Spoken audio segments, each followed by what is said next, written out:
saya mendengar orang yang dengar langsung dari Prabowo. Mudah-mudahan saya keliru.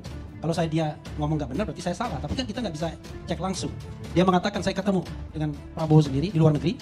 Pada waktu itu di Qatar Economic Forum, saya tanya, mau pindah nggak? Dan Prabowo firm mengatakan, jangan ke 5 tahun, 10 tahun pun saya nggak mau pindah. Saya tanya tuh Silverster dan teman-teman dari kubu sana ya. Katakanlah kita kan perkubuan ya kan. Ibu kota itu di mana sekarang? Ibu kota negara itu di mana? Ibu kota negara di mana? Republik Indonesia yang jumlah penduduknya 275 atau 280 juta beribu kota di mana sekarang? Bingung jawabnya juga nggak bisa kan? Beribu kota di mana? Hah? Beribu kota di? Nah, jadi kalau kawan-kawan bingung, saya juga agak bingung.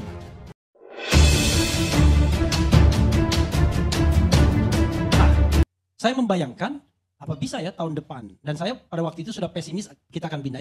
Itu satu dari segi fisik.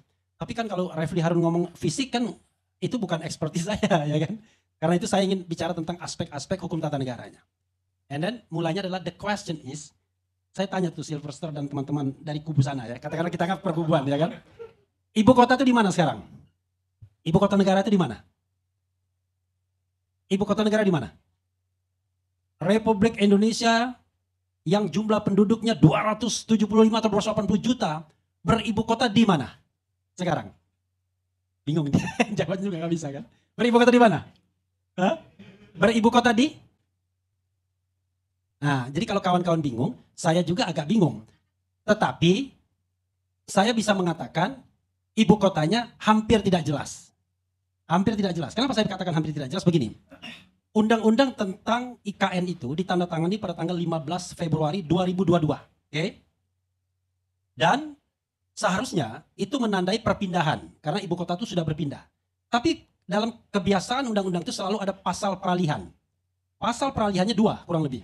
Yaitu 2 tahun setelah adanya undang-undang ini, itu harus dibuat perubahan terhadap undang-undang DKI. Karena DKI atau Jakarta itu tidak lagi menjadi daerah khusus ibu kota.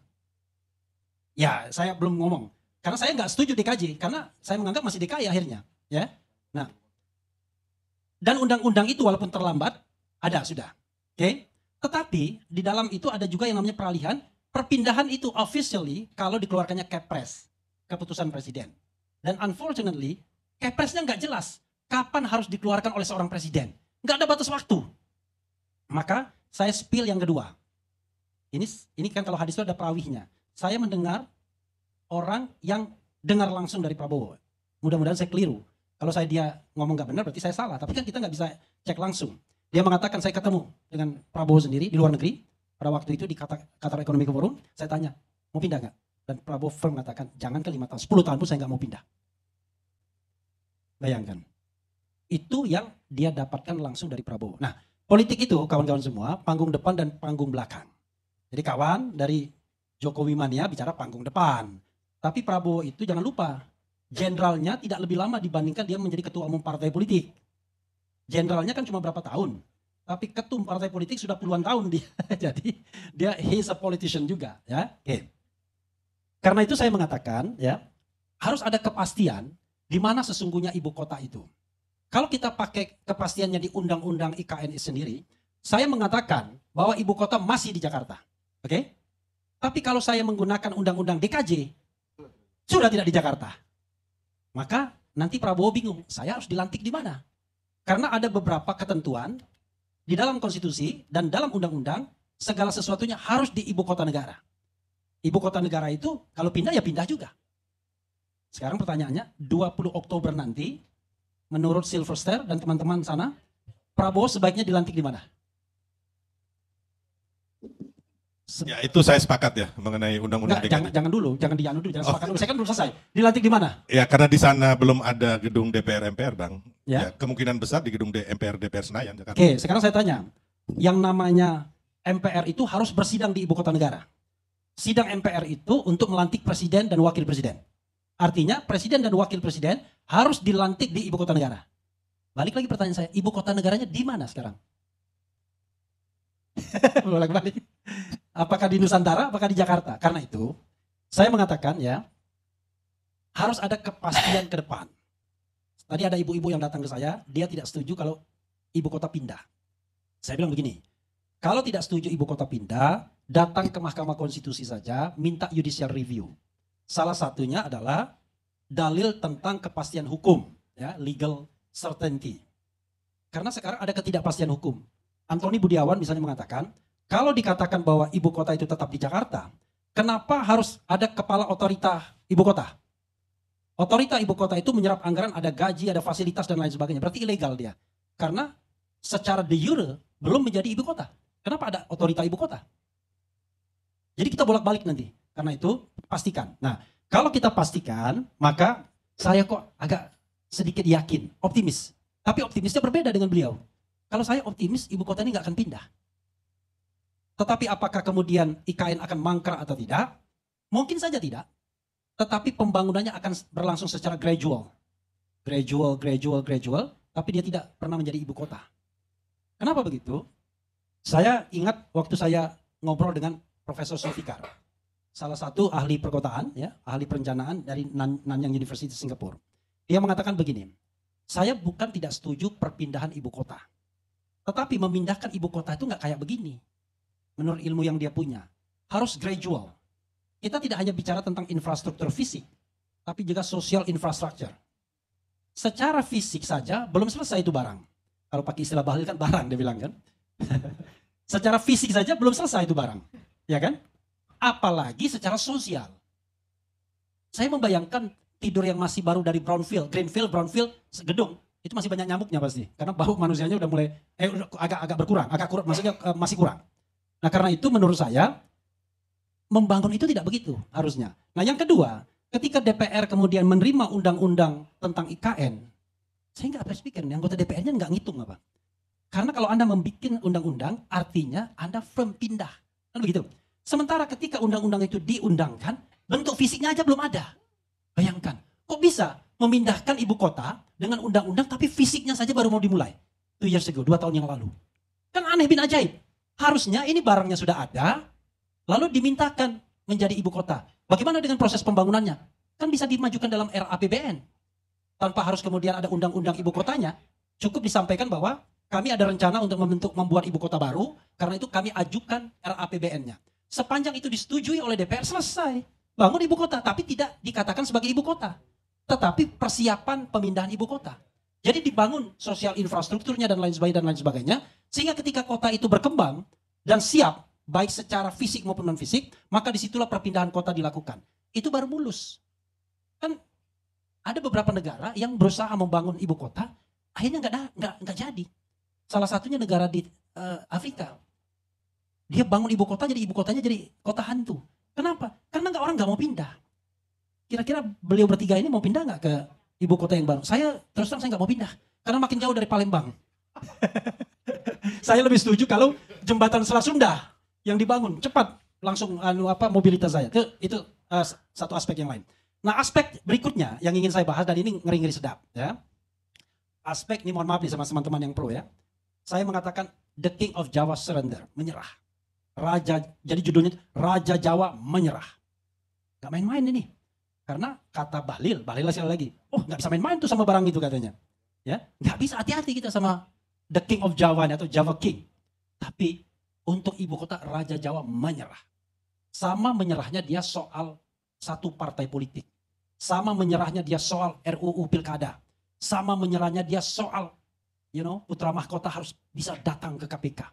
Itu kalau kita bicara tentang simbol kekuasaan, itu simbol penyerahan, surrender, menyerah. Nggak ada kalau kita bicara tentang kondisi lebih dari 1 tahun yang lalu, nggak ada. Ya kan? Bahkan ketika kita melihat pergantian ketua umum partai politik terbesar kedua misalnya, terlihat bahwa Raja Jawa sangat powerful. Ada pendukungnya sambil ketawa-ketawa mengatakan, ini katanya the carpenter, itu bisa gergaji tuh pohon yang gede jadi perabotan rumah tangga dan lain sebagainya. Sambil ketawa-ketawa. Tapi kita melihat fenomena yang 4 tadi yang saya katakan, menyerah. Menyerah pertama, ya. Saya katakan, ketika RUU Pilkada itu kemudian tidak diparipurnakan dan tidak bisa disahkan. Padahal bagi Raja Jawa itu adalah flag. Karena dari RUU itulah sang putra mahkota bisa dicalonkan. Baik sebagai gubernur maupun sebagai wakil gubernur. Tapi dia menyerah untuk tidak mengesahkannya. Pertama persetujuan paripurna dan pengesahan oleh presiden. Padahal dalam sejarah, kawan-kawan semua, mana ada Raja Jawa mau menyerah. Undang-undang KPK diprotes, dia nggak menyerah. Undang-undang KUHP diprotes, dia nggak menyerah. Omnibus Law, nggak menyerah. Kemudian Perpres 190 tahun, tidak menyerah. Tapi itu menyerah. Panjang ceritanya tentunya, karena ada 22 Agustus dan lain sebagainya. Tapi salah satu clue-nya adalah karena ada intervensi Istana Baru yang membuat dia menyerah. Tapi pertanyaannya adalah, loh, artinya Istana Lama sudah tunduk dong dengan Istana Baru. Nanti kita akan lihat. Tuh, itu satu simbol dia menyerah. Yang terakhir ini adalah soal perpindahan ibu kota. Kita tahu bahwa bagi Presiden Jokowi, perpindahan ibu kota itu adalah pertaruhan terakhir.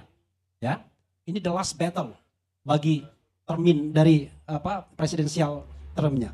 Tetapi kok dia tidak mau keluarkan Kepres? Padahal undang-undang ya secara tidak demokratis itu menyerahkan kepada presiden at any time bisa mengeluarkan keputusan presiden. At any time. Kalau Pak Jokowi mau nekat, malam ini dia bikin Kepres pindah ibu kota. Bisa. Tetapi dia menyerah. Gak bisa. Pertama barangkali secara objektif tidak bisa pindah. Ya kan? Ada masalah-masalah dan akhirnya dia mengatakan jangankan pindah ibu kota, pindah rumah aja perlu waktu dan lain sebagainya. Tetapi secara subjektif, kira-kira ditanya nggak dengan kekuasaan Istana Baru? Bapak mau pindah ke ibu kota? Jangan-jangan dijawab, nggak usah. Atau nanti dulu, nanti aja dan lain sebagainya. Karena sudah mulai ada sharing power antara penguasa lama dan penguasa baru. Nah yang paling menarik adalah dalam kasus sebuah partai politik. Kita tahu bahwa kebiasaan penguasa dan juga dilakukan oleh Jokowi adalah mengobok-obok partai politik. Di era awal pemerintahannya ada dua partai yang diobok-obok sama dia. Golkar dan P3. Ya kan? Tiba-tiba kita tahu Golkar yang rebutan antara Agung Laksono dan kemudian Abu Rizal Bakri. Kita tahu penyelesaiannya siapa. Ya, The King of Jawa di belakang tapi eksekutornya kita tahu, ya kan? Yang nama depannya L. P3 dua kali malah diobok-obok. Pertama ketika Roma Hurmuzi versus yang siapa? Jan Farid. Dan yang kedua ini tiba-tiba sampai sekarang PLT masih P3 itu. Kok lucu ada PLT bertahun-tahun. Sampai kemudian aktivis Indonesia mengatakan kok bisa PLT bertahun-tahun. Tapi menterinya nggak dipecat, diberhentikan, ya kan? Tetapi dalam kasus partai yang baru ini kan sudah mulai ada yang namanya muktamar tandingan untuk take over kekuasaan dia yang sudah puluhan tahun itu. Dan kebetulan di Pilpres kemarin nggak dukung, nggak berhasil kan? For the first time Raja Jawa nggak berhasil to take over. Kenapa? Ketika konon ya ini saya dengar isu ketika yang mau mengambil ini minta restu penguasa lama, dia bilang tanya penguasa baru. Penguasa baru bilang si X sudah komit untuk membantu pemerintahan saya selama 5 tahun. Pulang. Walaupun itu dari organisasi yang besar. Bisa dibayangkan kan? Nah karena itu saya mengatakan bahwa terlepas dari kontroversi fisik, pembangunan fisik dari IKN ini, saya hanya ingin mengatakan bahwa kelihatannya penguasa baru tidak ingin pindah. Dan penguasa baru, ya, ini analisis saya, lebih menginginkan kalau pelantikannya ada di Jakarta. Why? Ini kan sesuatu hal yang prestisius. Bayangkan, 17 Oktober hari lahirnya, kemudian 3 hari kemudian dilantik menjadi Presiden Republik Indonesia. Tentu dia ingin dihadiri oleh perwakilan dari negara-negara asing. Kira-kira kalau kita di istana sana, cukup nggak infrastruktur pengamanan, infrastruktur kemudian macam-macamnya untuk kemudian ada pelantikan di sana?